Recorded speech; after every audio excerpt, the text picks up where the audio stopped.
wabarakatuh. Perkenalkan, nama saya Muhammad Royan Noiron dari Universitas Muhammadiyah, prodi Hukum pada Islam ya. Oke. Saya akan menjelaskan tentang astronomi.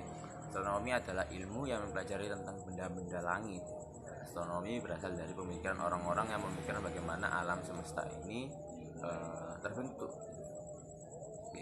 Secara garis besar, astronomi memakai ilmu matematika dan fisika agar segala peristiwa yang terjadi di ruang angkasa tidak hanya dapat diamati, tapi juga dapat dimengerti dan dimodelkan.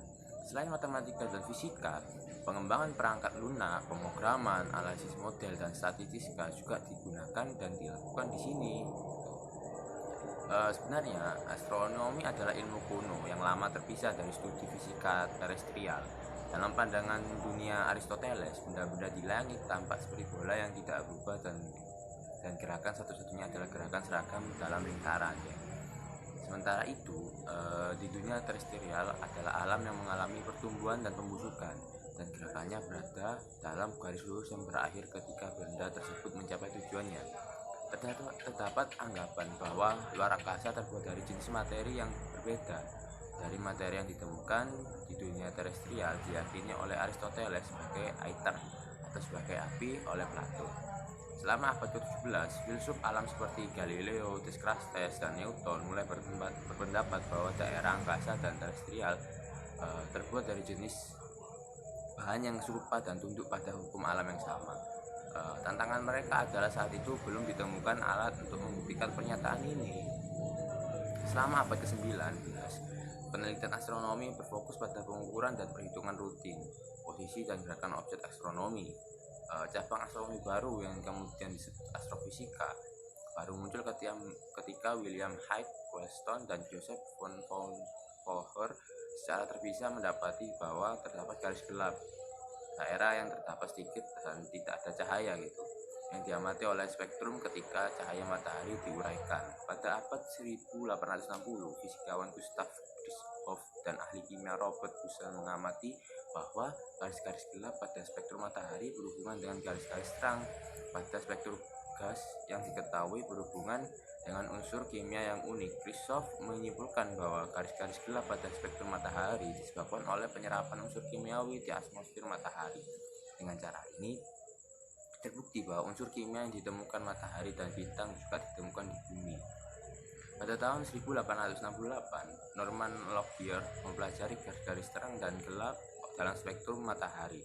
Dia bekerja dengan ahli kimia Edward Frankland untuk menyelidiki spektrum unsur-unsur pada berbagai suhu dan tekanan, tetapi tidak dapat menghubungkan garis kuning dan spektrum matahari dengan unsur-unsur yang telah diketahui saat itu. Dia kemudian menyatakan garis tersebut mewakili elemen baru disebut helium, dari bahasa Yunani Helios, dewa matahari. Pada tahun 1885, Edward J. Perry menjalankan program klasifikasi spektrum bintang di Harvard College Observation, di mana tim komputer wanita terutama Williamina Fleming, Anthony Mori, dan Annie June Cannon mengklasifikasikan spektrum yang terekam pada plat fotografi. Pada tahun 1890 tersusun katalogi lebih dari 10.000 bintang yang dikelompokkan ke dalam 13 jenis spektral. Pada 1240 kalian katalog menjadikan volume dengan lebih 250.000 bintang.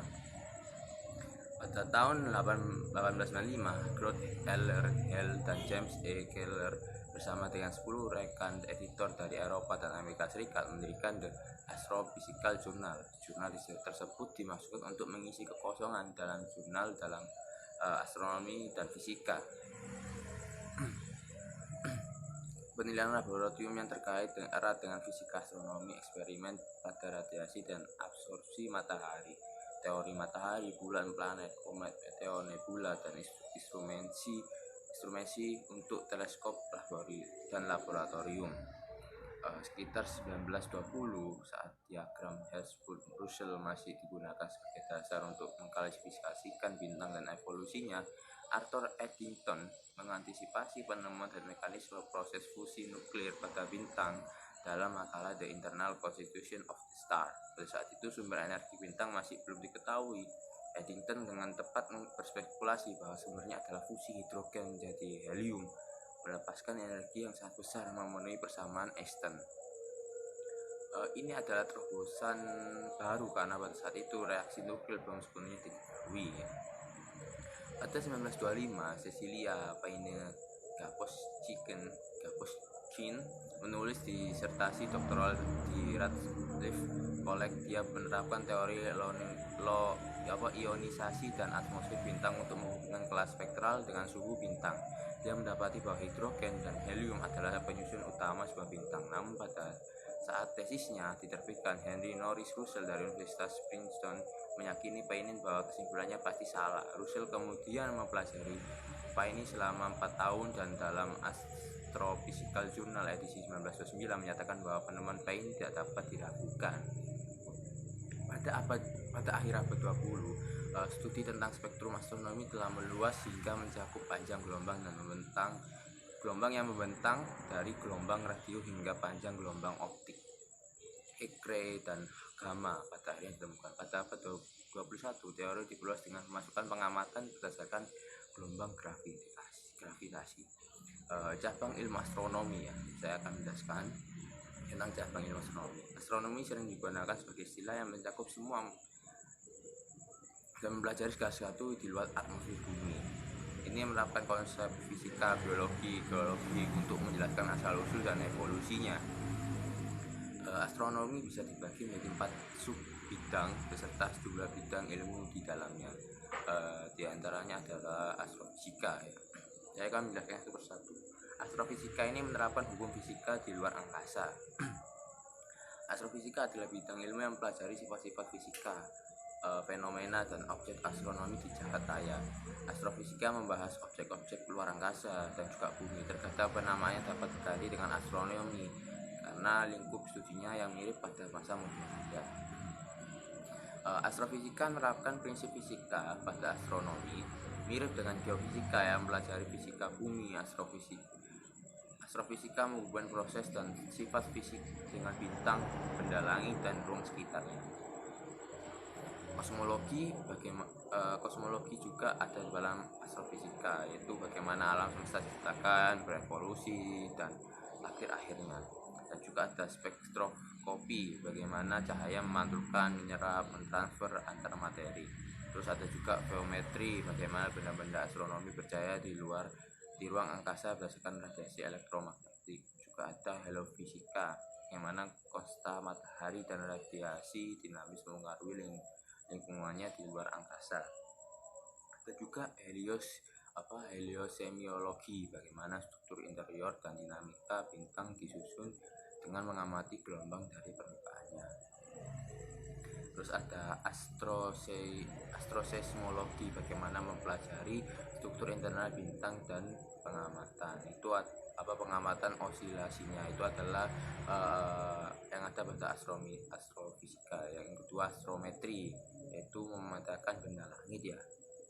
Ahli-ahli fisika yang mendorong gerakan di ruang angkasa. Astrometri berfokus pada posisi tepat benda langit. Ini juga memberikan kerangka acuan untuk gerakan bintang dan objek individu di ruang angkasa ya. Yang ada di sana juga dipelajari adalah planetologi, bagaimana planet terbentuk di tata surya termasuk komposisi dan dinamikanya dalam sejarah. Terus ada juga planetologi, beberapa banyak di mana planet di luar tata surya kita ya. Terus yang selanjutnya adalah astrogeologi, memeriksa batuan, medan, material di ruang angkasa. Astrogeologi sangat erat kaitannya dengan ekseogeologi. Keduanya fokus pada bagaimana geologi berhubungan dengan benda langit seperti bulan, asteroid, meteoroid, dan komet. Di dalamnya itu mempelajari areologi, bagaimana geologi disusun di Mars. Terus selenografi, bagaimana ciri-ciri fisik di bulan terbentuk seperti lunar, Maria, kawah, dan permukaan.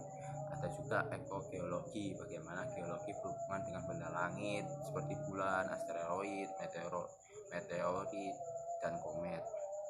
Terus yang keempat itu ada juga mempelajari tentang astrobiologi, mencari kehidupan di luar bumi.